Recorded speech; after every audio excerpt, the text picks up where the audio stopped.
I'm here with DJ Nakaji, or Michael Nakagawa, but DJ Nakaji, that's a little bit easier to say. I believe, yeah. Yeah. Yeah, So- I guess I've kind of been given that name, and people don't even let me introduce myself as my legal name, so. No, just Naka Naka. or DJ Nakaji is fine. Yeah, okay. Now, it's convenient that we're standing right here at the entrance of the Burton U.S. Open because, Naka, you are the guy that kind of sets the tone for the competition, because when you are listening to the music at all of the competitions, this is the guy that's usually responsible for it. You tell us about how many action sports events do you think you've done in the past, I don't know, let's just say year?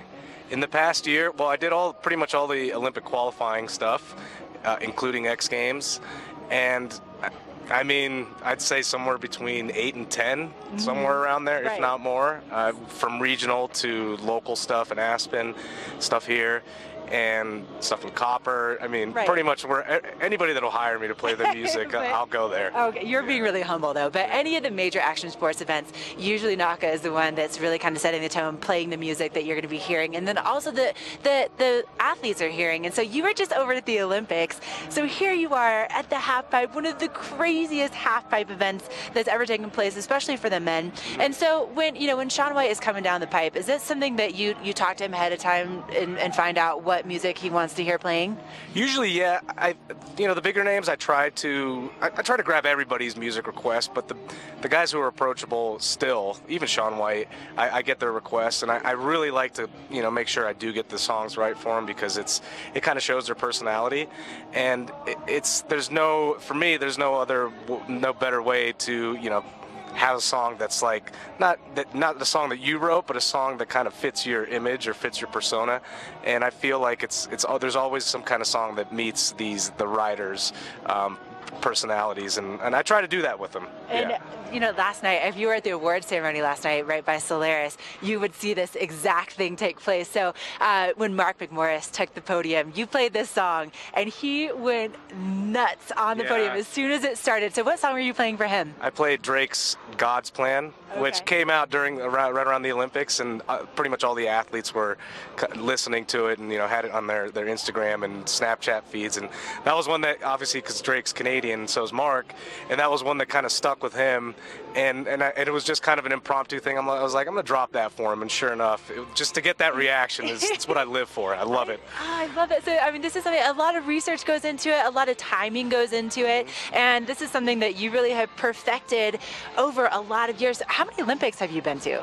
I've done 3 Winter Olympics, including the last Olympics in Pyeongchang, and I've done 1 summer down in Rio 2016, and hoping to keep it going as long as they keep on bringing me out. Well, listen, I must tell you, I didn't realize that there really was a difference in DJs until I met Naka at at X Games, and you can tell, at least from my perspective, when you have a really good DJ, especially if people are dancing, if people are reacting to the music, and every time that Naka takes the stage, people are just jamming, you're having a good time, where some of the other guys come on and then you're kind of like, oh, okay. So anyway, that's my personal Ashley Prill endorsement of how good Naka is.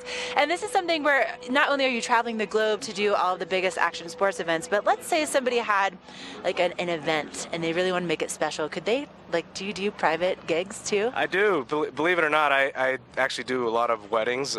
People Okay. don't want that, the traditional, because you think wedding DJ and you're thinking chicken dance, and you're thinking YMCA, and you're Yeah. thinking all these cheesy Like, oh, no. songs, and people don't want that anymore. They want somebody that's got experience. They want somebody that can make people dance. They want a club type environment, and I'm able to provide that as well. I mean, I have to, with my job, I have to be able to differentiate events. So obviously it's a little bit different for a snowboard/ski event. But, I do weddings. I just happen to do weddings, too. I do the Olympics, and I'll do your wedding if you want. So you're kind of an expert at reading crowds, and today, with the half pipe finals taking place, I mean, this is something that's really exciting. And do you have anything set that you're going to be dropping, or are you just kind of waiting to feel out the crowd when you get there? I kind of go with the vibe of the event that's going on. If somebody does a super sick run that's probably going to win it in the first round, I might not make it too tense, but I'll try to do that and feel out how. And it usually happens that way. It usually comes down to, like the nail biter at the end. And I always have my go-to tracks. And obviously I go with the tracks that a lot of the guys, like Scotty James, perfect example, he likes anything, as he would say, akadaka, which is Australian for AC/DC. But like I said, I kind of go with the flow of the event and what the riders are doing and how the competition's coming down, even if, whether it's tense or whether it's exciting, I'll try to throw in the right song at the right moment. All right, there you go. We'll check them out today at the Half Pipe. It's going to be going off starting at 11 a.m. with the ladies. Naka, thank you so much. My pleasure. Thank you. Oh, I appreciate it. so good. You're done. You're done.